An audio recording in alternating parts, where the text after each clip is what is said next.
प्रिय दोस्तों, आज एक बार फिर नए सफ़र पे निकल पड़े हैं और ये जगह तत्ता पानी यानी हॉट स्प्रिंग शिमला और धर्मपुर जिलों के करीब हिमाचल प्रदेश में और हम अपनी गाड़ी से धीरे धीरे राफ्टिंग पॉइंट की तरफ आगे बढ़ते हुए ऊंचे पहाड़ी रास्तों से गुजरती हुई हमारी गाड़ी धीरे धीरे सतलज नदी के ऊपर राफ्टिंग पॉइंट की तरफ आगे बढ़ रही है। इस खूबसूरत पुल से गुजर के और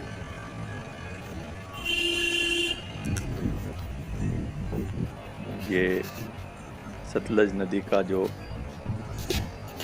जल ऊपर से हमें अभी दिख रहा है, थोड़ी देर में इस शांत शीतल जल के ऊपर राफ्टिंग करने का हमारा इरादा।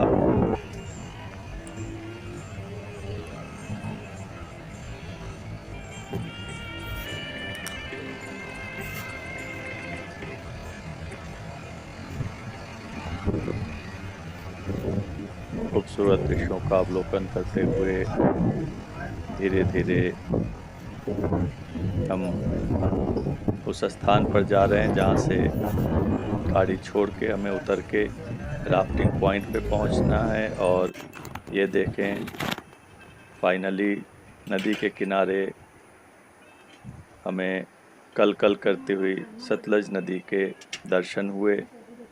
नदी के शीतल जल को अपने हाथों से छू के हमने नदी का आशीर्वाद लिया। राफ्ट तैयार होता हुआ और जब तक हमारे राफ्टिंग इंस्ट्रक्टर जो नेपाली मूल के अनुभवी इंस्ट्रक्टर मालूम पड़ते हैं, जब तक वो राफ्ट को तैयार कर रहे हैं तब तक आसपास के दृश्यों को कैमरे में कैद करता हुआ मैं और राफ्टिंग के रोमांच को अनुभव करने के लिए तैयार हम सब। हमारा ये सफ़र शुरू होता हुआ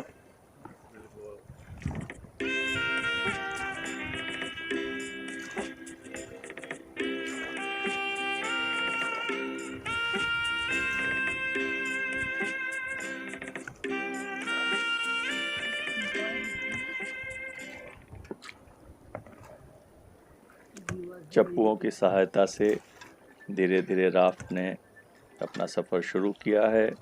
लगभग 12 किलोमीटर का राफ्टिंग का ये सफ़र अगले कुछ समय में हम पूरा करने वाले हैं। ढलती हुई शाम, ढलती हुई दोपहर कहें इसे, सुनहरी धूप अभी खिली हुई और ये नदी पार करने के लिए बनाया गया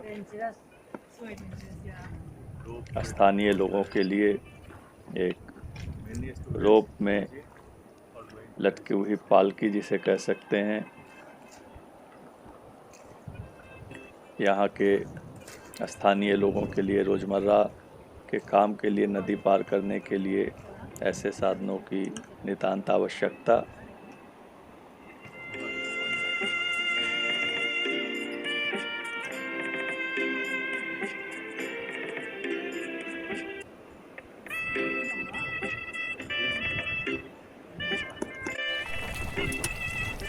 और शुरुआती सीधे सादे हल्के और शांत जल से गुजरने के बाद आगे हमारा राफ्ट एक ऐसे बिंदु पर पहुंचने वाला है जहां राफ्ट को थोड़े झटके लगने की संभावना। जल का बहाव काफ़ी तेज़ यहाँ पर और इस रोमांच को महसूस करने के लिए हम तैयार हैं।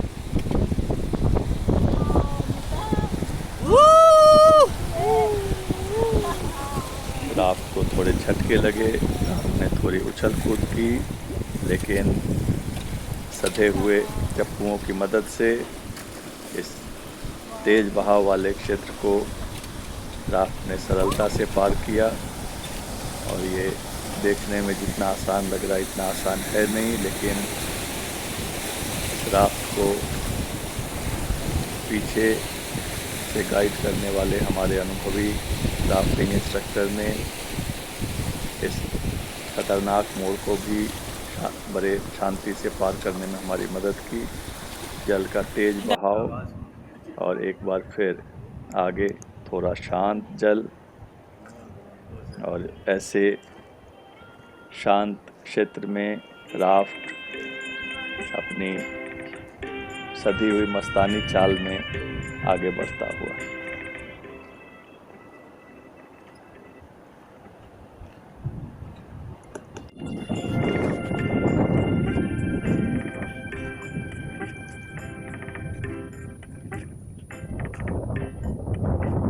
नदी ने, हवा ने, जल की लहरों ने, बरसात ने,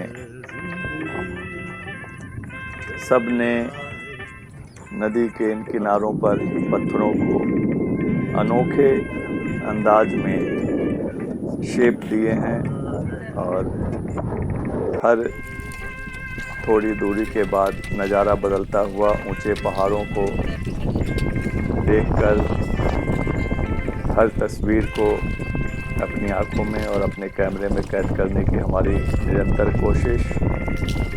धीरे धीरे और इसी बीच हमारी राफ्ट एक ऐसे पथरीले बीच पर आ पहुंची है जो नदी द्वारा लाकर जमा किए हुए पत्थरों से बना हुआ है। और ये पत्थर लंबे समय तक जल के थपेड़े खाते हुए लगभग गोल और अंडाकार बन गए हैं। तेज हवा और इन पत्थरों पर अपने नंगे पांवों से इन पत्थरों का अनुभव करते हुए थोड़ी देर रुककर सुस्ताते हुए, और इस राफ्टिंग के सफ़र में ऐसे कई बिंदु हैं जहां सैलानी रुककर तस्वीरें लेते हैं।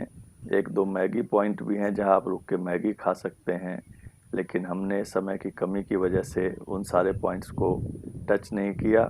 लेकिन ये पथरीले बीच पर आकर थोड़ा समय गुजारने की कोशिश अवश्य की। थोड़ा आगे बढ़ के और ये खूबसूरत बीच से आगे बढ़ने के बाद ये अनोखे पथरीले पथरीली संरचनाएं देखने को मिल रही हैं। और ये इतनी अनोखी हैं, इतने अद्भुत हैं कि इन्हें अपनी आंखों से देखकर ही महसूस किया जा सकता है। सदियों के कालखंड में इन्होंने इस तरह का रंग रूप पाया है जिसमें पानी, हवा और समय सब ने अपना योगदान किया है। इधर देखिए,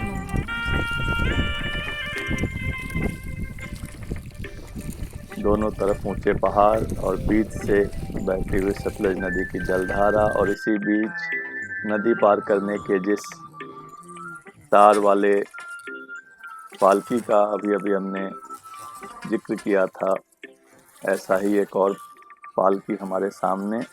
एक स्थानीय महिला नदी को पार करने के लिए इस पालकी वाले साधन का इस्तेमाल करने की कोशिश, और हमने इस दृश्य को अपने कैमरे में कैद किया। स्थानीय लोगों के लिए नदी पार करने के लिए रोज का ये एक रोमांचक साधन, जो देखने में भले रोमांचक लगे उतना ही खतरनाक भी। और इस बीच आगे बढ़ने के बाद हमें अपनी राफ्ट से आगे जाती हुई दूर एक दूसरी राफ्ट दिखाई दी, और दूसरी राफ्ट देखने के बाद चाहे अनचाहे हमारी राफ्ट की गति में तेजी आ गई। हमने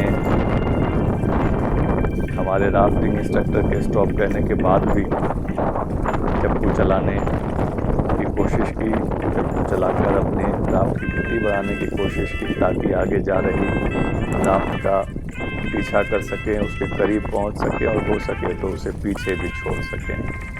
अभी तो वो राफ्ट काफ़ी आगे है और दूर से लग रहा है जैसे उस राफ्ट पे काफ़ी सारे लोग हैं, तो चाहें तो शायद वो हमसे ज़्यादा तेज़ गति से आगे बढ़ सकते हैं, लेकिन देखते हैं। अभी इस खूबसूरत दृश्यावली में हमने अपने आप आगे जाने वाली राफ्ट से जो रेस लगा ली है, उस रेस का क्या नतीजा निकलता है।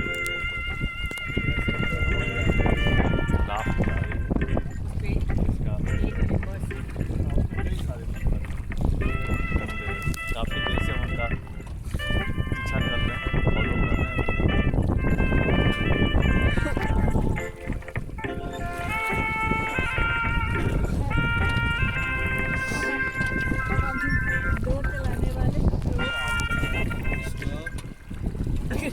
अभी ये स्टॉप नहीं बोलते ना, तो अभी इसको हम चहटिए देते हैं। तो इस राफ्ट की छोटी सी रेस का आनंद लेते हुए और आगे दिखने वाली राफ्ट ने हमारी इस यात्रा को एक छोटा सा उद्देश्य दे दिया है, अल्पकालिक उद्देश्य, जिसमें शायद हम इस राफ्ट को पकड़ सकें और पीछे भी छोड़ सकें।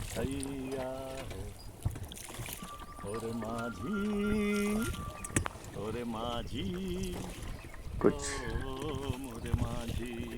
माझी और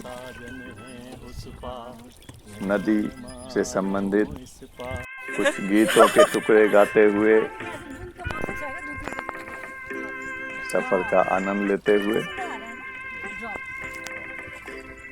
ढलती हुई सुनहरी धूप, शाम ढलने ही वाली है, सूर्य देवता अस्ताचल की ओर, आज अस्त होकर फिर सुबह जागने और जगाने का उनका नियम। और इस बीच राफ्ट बढ़ाते बढ़ाते हम अपने आगे वाली राफ्ट के काफ़ी करीब पहुंच चुके हैं। हमारे आगे जाने वाली राफ्ट में कई सारे लोग हैं और करीब जाने पर हमें पता लगा कि इस राफ्ट में इतनी ज़्यादा गति इसलिए नहीं है कि इसमें जो लोग राफ्ट चला रहे हैं, कुछ तो हवा में ही चप्पू चला रहे हैं, कुछ लोग उल्टी दिशा में राफ्ट चला रहे हैं, पता नहीं क्यों, शायद उन्हें सफ़र जल्दी पूरा नहीं करना। और इन शानदार पहाड़ी दृश्यों को देखते देखते इस राफ्ट के काफ़ी करीब पहुंच चुके हैं हम, और बहुत जल्दी ऐसा लग रहा है कि हम उसे पीछे भी छोड़ देंगे।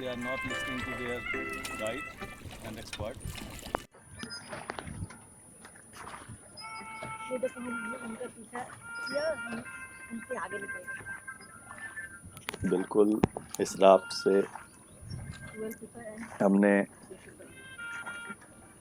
इस 10, 12, 15 लोगों से भरी हुई राफ्ट को फाइनली पीछे छोड़ दिया है। This beautiful sunset. और हमारा आज का राफ्टिंग का सफ़र करीब करीब समाप्त होता हुआ, आखिरी कुछ मिनट। और शाबा नाम की ये जगह है जहाँ पे लगभग 100 साल से भी ज़्यादा पुराना हाइडल पावर प्लांट, जल विद्युत संयंत्र हमें सामने दिख रहा है। और जैसा हमें पता लगा, इस पावर प्लांट से किसी ज़माने में शिमला को भी जल की आपूर्ति की जाती थी। तो आज का ये शानदार सफ़र समाप्त होता हुआ, इस राफ्टिंग के इस खूबसूरत सफ़र में हमारे साथ जुड़ने के लिए आप सबका बहुत बहुत धन्यवाद। जय हिंद, वंदे मातरम।